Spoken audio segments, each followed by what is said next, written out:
ходе реализации оперативных материалов сотрудники Управления уголовного розыска УМВД России по Рязанской области и отдела МВД России по Московскому району Рязани совместно с сотрудниками УФСБ при силовой поддержке ОМОН регионального управления Росгвардии пресекли противоправную деятельность 62-летнего индивидуального предпринимателя.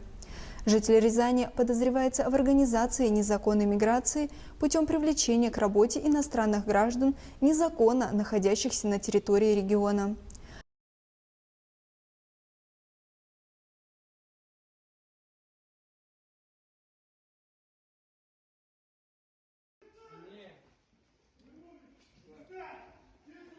Оперативники провели санкционированное судом обследование в особняке, расположенном в поселке Конищево.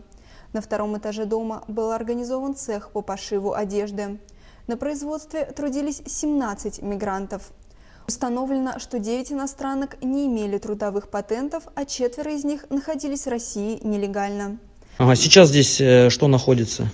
Здесь находится швейный цех. Швейный цех. Он как-либо зарегистрирован официально? Нет.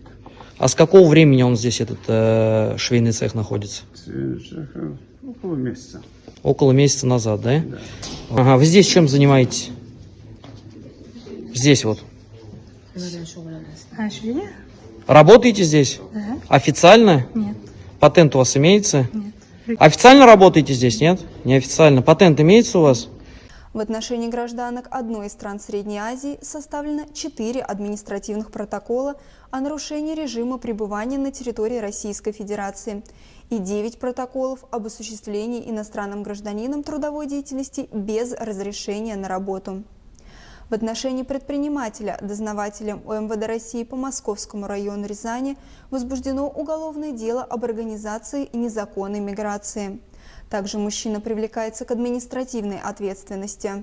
На него составлено 9 протоколов о привлечении к трудовой деятельности иностранных граждан при отсутствии разрешения на работу.